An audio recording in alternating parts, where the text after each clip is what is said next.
ሰላም ተማሪዎች እንዴት ናችሁ? ዛሬ ደግሞ የግሬድና ኢንዱስትሪ ዩኒት 6 ውስጥ ከሚካተቱ ቶፒኮች መካከል ለዛሬ 6.2 ስሌቨሪ የሚለውን ቶፒክ በጣም ባጭሩ ግልጽ በሆነ እናንተ አንደርስታንድ ልታደርጉት በሚችሉት መንገድ ይህን ቶፒክ ይዘንላችሁ ቀርበናል። የዚህን ቶፒክ ሾርት ኖት ማግኘት የሚፈልጉ ከሆነ ቴሌግራም ኮሚቴያችንን ጆይን በማድረግ የዚህንም ጨምሮ የሌሎችን ሳብጀክት ሾርት ኖት ማግኘት ትችላላችሁ። የቴሌግራም ሊንካችንን ዲስክሪፕሽን ላይ እናስቀምጥላችኋለን። አሊያም ቴሌግራም ላይ @ኢትዮ ኮንሰፕት ሴንተር ብላችሁ ብገቡ ልታገኙ ትችላላችሁ። ቴሌግራማችንን ጆይን በማድረግ የተለያዩ ጥያቄዎችን፣ ትምህርታዊ ቪዲዮዎችን እንዲሁም የተለያዩ ሾርት ኖቶችን ማግኘት ትችላላችሁ ማለት ነው። ይህን ቻናል ደግሞ ሰብስክራይብ ካላረጋችሁ ሰብስክራይብ አድርጉት፣ ይጠቅመኛል የምትሉ ከሆነ ማለት ነው። ሰብስክራይብ አረጋችሁ አሪፍ። ግን እስካሁን ላይክ አላረጋችሁትም፣ ላይክ አድርጉት። ላይክ አረጋችሁት ለሌሎች ለብዙ የ9ኛ ክፍል ተማሪዎች ይህ ቪዲዮ ፑሽ ስለሚሆን አሊያም ስለሚያገኙት ወይም አልጎሪዝሙ በደንብ አድርጎ ቫይራል ስለሚያወጣው ማለት ነው። ቀጥታ ወደ ዛሬው ትምህርታችን እንግባ። Traffic in slaves was not new. It has a long history in Africa, Europe and Asia. በተለይም የባሪያ አሊያም የባሪያ ንግድ የሚባለው ነገር አዲስ የሆነ ነገር አይደለም። ከድሮ ጀምሮ አለም ከጥንት ጀምሮ የነበረ ነገር ነው። ይሄ ስሌቨሪ አለም ባሪያ ወይም የባሪያ ንግድ የምንለው ማለት ነው። በተለይም በአፍሪካ ውስጥ በአውሮፓ ውስጥና ስፔሻሊ ደግሞ በኤዥያ ውስጥ ይሄ ነገር በደንብ አድርጎ ይስተዋል ነበር። ከድሮ ጀምሮ እነዚህ አህጉር ውስጥ ስሌቨሪ አሊያም ባሪያ በተለያዩ መንገዶች ሰዎች የሆኑ ነበር። ስለዚህ ይሄ ባሪያ የሚባለው ነገር ከድሮ ጀምሮ የነበረ ነገር ነው። ነገር ግን in the 15th century it continued at fairly steady level. በተለይም ይሄ የባሪያ ንግድ በደንብ ግን መታወቅ የቻለው በ15ኛው ሴንቸሪ እስከ 19ኛው ሴንቸሪ ባለበት ጊዜ ነበር። ስፔሻሊ ባሪያ አሊያም የባሪያ ንግድ በደንብ አድርጎ ፖፑላር መሆን የቻለው አሊያም ኦፊሻሊ በደንብ አድርጎ የታወቀው ማለት ነው እንጂ ከ15ኛው ሴንቸሪ በፊት የባሪያ ንግድ አሊያም ባሪያዎች ነበሩ ማለት ነው። የሰው ልጅ ስፔሻሊ አፍሪካውያን ደግሞ እንደ ባሪያ ከቦታ ቦታ ይሸጡ ነበር፣ ይሄዱ ነበር ከትራንስ አትላንቲክ ስሌቭ ትሬድ በፊት ማለት ነው። በተለይም 15ኛው ሴንቸሪ ላይ ነበር የትራንስ አትላንቲክ ስሌቭ ትሬድ ብቅ ሲል አሊያም ትራንስ አትላንቲክ ስሌቭ ትሬድ የሚባለው ነገር ሲመጣ የባሪያ ንግድ አሊያም ባሪያ የሚባለው ፕሪንሲፕል አሊያም ቲዎሪ በደንብ አድርገው መታወቅ የጀመሩ እንጂ ከዛ በፊትም ባሪያዎች ነበሩ፣ የባሪያ ንግድ ነበረ ማለት ነው። ለምሳሌ ይሄ ማለት በሌላ አባባል ለምሳሌ ቲክቶክን እናንተ መጠቀም የጀመራችሁት መች ነው? ምናልባት እርግጠኛ ሆኜ የምነግራችሁ ከ3 ዓመት በፊት አሊያም ከ4 ዓመት በፊት ነው። ስፔሻሊ ኢትዮጵያ ውስጥ ቲክቶክ በደንብ መታወቅ የጀመረው የኮሮና ሰዓት ነበር። ቲክቶክ ኢትዮጵያ ውስጥ በደንብ መታወቅ የጀመረው ማለት ነው። ይህም ማለት ግን ቲክቶክ ከዛ በፊት የለም ማለት አይደለም። ከዛ በፊት ከኢትዮጵያ ውጪ ቲክቶክ ነበረ ማለት ነው። የባሪያ ንግድ ማለት እንደዚህ ነው። ስፔሻሊ ትራንስ አትላንቲክ ስሌቭ ትሬድ መጥቶ የባሪያ ንግድን ኦፊሻሊ እንደ ህጋዊ በሆነ መንገድ አስተዋወቁ እንጂ ከዛ በፊት ከጥንት ጀምሮ ከድሮ ጀምሮ ባሪያዎች አለም የባሪያ ንግድ ነበር። በተለይም አፍሪካ ውስጥ፣ አውሮፓ ውስጥና ኤዥያ ውስጥ ይሄ ነገር ይስተዋል ነበር ማለት ነው።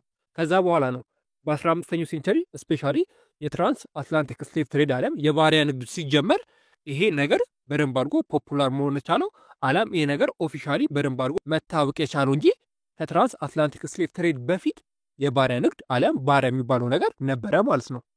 The primary market for enslaved Africa was Southwest Asia, where most enslaved people were used to buy in the domestic servant. በተለይም በዛ ጊዜ ከአፍሪካ ወደ ሳውዝ ዌስት ኤዥያ አሊያም ወደ ደቡባዊ ምዕራብ ኤዥያ ከአፍሪካ የተለያዩ ባሪያዎች ወደዚህ አካባቢዎች ይሄዱ ነበር። ስፔሻሊ አብዛኞቹ ከአፍሪካ የሚሄዱት ባሪያዎች አለም ወደ ሳውዝ ዌስት ኤዥያ አለም ወደ ደቡብ ምዕራብ ኤዥያ አካባቢ አለም ወደ እነዚህ አካባቢ ወዳሉ ሀገራት የሚሄዱ የተለያዩ የአፍሪካ ባሪያዎች በተለይም ይሰሩ የነበሩት የቤት ውስጥ ነው። አለም የቤት ውስጥ አገልጋይ ሆኖ ነበር እነዚህ ባሪያዎች ይሰሩ የነበሩት ማለት ነው። እንደ ሰራተኛ አለም በአሁኑ ሰዓት እንደ ቤት ሰራተኛ እንደምንለው በዛ ጊዜ እነዚህ ባሪያዎች ከአፍሪካ ወደ ሳውዝ ዌስት ኤዥያ እየሄዱ ስፔሻሊ ይሰሩ የነበሩት ቤት ውስጥ ነው አለም የቤት አገልጋይ ሆኖ ነበር ይሰሩ የነበሩት ማለት ነው። ከዚህም በተጨማሪ ካፕቲቭ ፍሮም ኑቢያ ዌር ትራንስፖርትድ ዳውን ዘ ናይል ቱ ኢጅፕት ኢን አንሻንት ፋሮቲክ ታይም።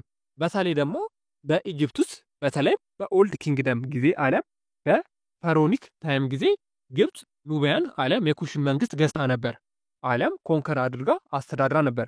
በዛ ጊዜ ግብጾች ከኑቢያ የተማረኩ አለም ምርኮኛ የነበሩ ወታደሮች ከኑቢያ ወደ ግብፅ ይዛቸው ትሄድ ነበር ማለት ነው፣ ለስራ ማለት ነው። ስለዚህ በዛ ጊዜ ግብፅ ኑቢያን ስትወር ዓለም ኑቢያን ባስተዳደረችበት ጊዜ የተማረኩ የተለያዩ ሰዎችን ዓለም ወታደሮችን ግብፅ ከኑቢያ ይዛቸው ሄዳ ግብፅ ውስጥ ታሰራቸው ነበር ማለት ነው እንደ ባሪያ። ሌላው ነገር ደግሞ ሳሙኤል ኦልሶ ትራንስፖርትድ አክሮስ ዘ ሳሃራን ቱ ኖርዝ አፍሪካ ቱ ሮማን ታይምስ። በተለይም የሮማን ኢምፓየር በጣም ጋናና እና በጣም ታዋቂ እንዲሁም ብዙ ቦታዎችን ኮንከር ባረገበት ጊዜ ስፔሻሊ የሮማን ኢምፓየር ኖርዘርን አፍሪካ ላይ ያሉትን አንዳንድ ቦታዎችን ዓለም ግዛቶችን በእሱ ስር ባደረገበት ጊዜ ከኖርዘርን አፍሪካ ወደ ራሱ ግዛት ዓለም ወደ ሮም የተለያዩ የሆኑ ሰዎችን ዓለም በዛ ጊዜ የነበሩ የተለያዩ ባሪያዎችን ወደ ሮም ይልክ ነበር። ከዛ ሮም ውስጥ የተለያዩ ስራዎችን ያሰራቸው ነበር ማለት ነው። ከዚህም በተጨማሪ ስሌቭ ዓለም ባሪያ ከጥንት ጀምሮ መኖሩን የሚያሳየው ሌላው ኤግዛምፕል ደግሞ ዘ አዘር ዌን ሰንት አውት ኦፍ ኖርት ኢስት አፍሪካ ቱ ሌበር ኢን ዘ ፐርሺያ ገልፍ ኤንድ ኢንዲያ ስቴት። ሌላው ነገር ደግሞ በተለይም ከኖርዝ ዌስት አፍሪካ ዓለም ከሰሜን ምስራቅ አፍሪካ የተለያዩ ሰዎች ለስራ እየተባሉ ወደ ፐርሺያ ገልፍና ወደ ኢንዲያ ስቴት ዓለም ወደ ተለያዩ ወደ ህንድ ስቴቶች ይወሰዱ ነበር የተለያዩ ሰዎች ማለት ነው ከኖርዝ ኢስት አፍሪካ። ይሄም አንዱ ከድሮ ጀምሮ ስፔሻሊ ስሌቨሪ ዓለም ባሪያ የሚባለው ሀሳብ ወይም ፕሪንሲፕል ከድሮ ከጥንት ጀምሮ እንደነበር የሚያሳዩ ምሳሌዎች ዓለም እንደ ኤግዛምፕል ልንጠቀምባቸው የምንችላቸው ምሳሌዎች ይሆናሉ ማለት ነው። ነገር ግን ኦል ኦፍ ዚስ ነምበር ሲም ስሞል ዌን ኮምፔርድ ወዘ ትራንስ አትላንቲክ ስሌቭ ትሬድ።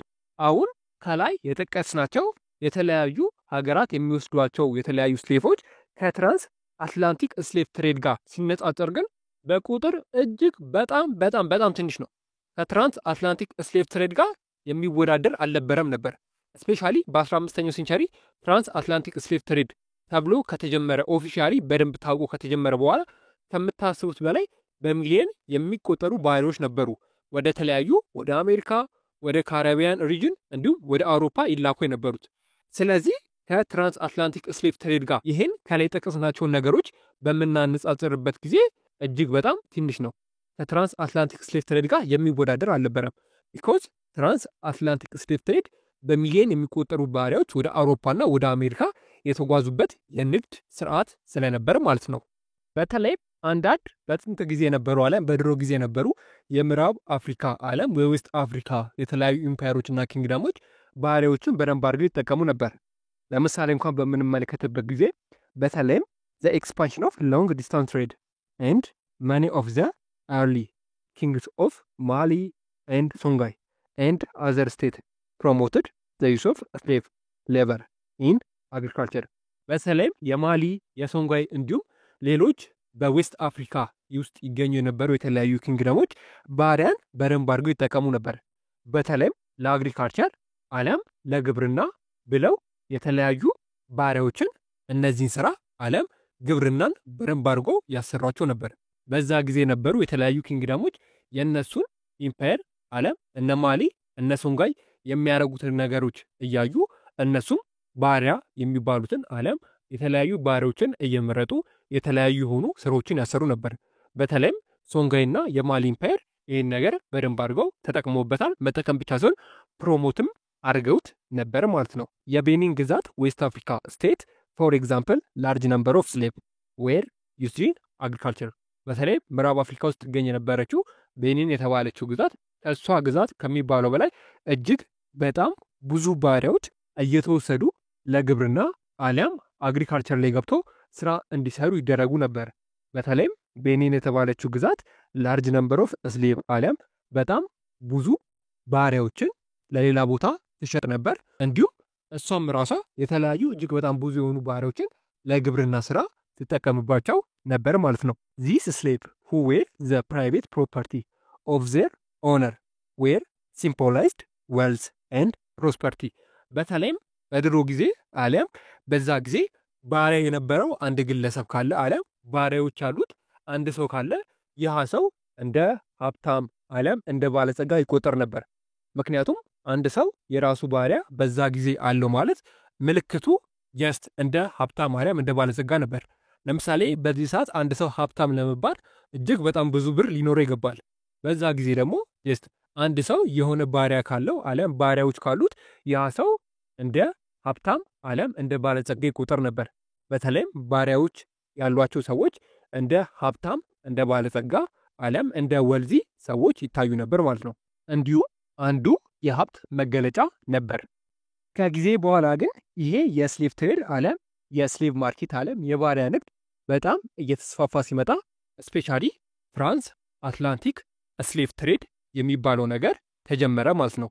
ልክ እሱ ሲጀመር ሊትራሊ ኢኮኖሚካሊ፣ ፖለቲካሊ እንዲሁም ሶሻሊ ብዙ ነገሮችን የቀየረ ነገር ነበር። ሶ ኔክስት ደግሞ ስለ ፍራንስ አትላንቲክ ስሌቭ ትሬድ የምናይ ይሆናል። እስከዛው ድረስ ግን መልካም ትምህርት ይሆንላችሁ።